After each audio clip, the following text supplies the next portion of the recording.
గాలి నాణ్యతలో ఢిల్లీ, ముంబై, కోల్కతా కంటే మెరుగ్గా ఉన్నప్పటికీ దక్షిణాది రాష్ట్రాల్లో మాత్రం హైదరాబాదే అదమంగా కనిపిస్తోంది.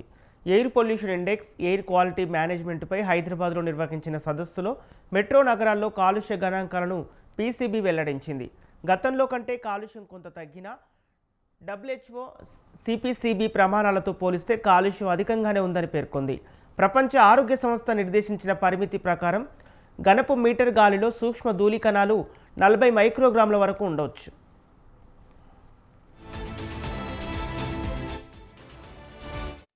దీనికి రెట్టింపు స్థాయిలో 82 నుంచి 88 ఎంజీఎంల వరకు నమోదవుతుంది. కేంద్ర కాలుష్య నియంత్రణ మండలి పరిమితి 60 ఎంజీతో చూసినా ఇక్కడ వాయు కాలుష్యం దాదాపు 35% ఎక్కువేనని చెప్పొచ్చు. దక్షిణాదిలోని 3 మెట్రో నగరాల్లో హైదరాబాద్లోనే అధిక కాలుష్యం ఉన్నట్లు గణాంకాలు స్పష్టం చేస్తున్నాయి. ఈ జనవరిలో హైదరాబాద్లో PM10 కనిష్టంగా 80 ఎంజీ, గరిష్టంగా 105 ఎంజీ నమోదైనట్లు పీసీబీ పేర్కొంది.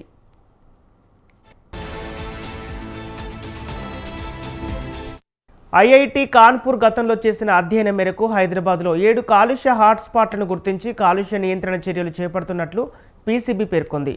ఖైరతాబాద్, కోటి, జీడిమెట్ల, BHEL, అమీర్పేట, నాంపల్లి, చార్మినార్, మెహదీపట్నం, హైటెక్ సిటీ, కూకట్పల్లి, సికింద్రాబాద్, సైనిక్పురి, ఎల్బీ నగర్, కోటీలను హాట్స్పాట్లుగా గుర్తించింది.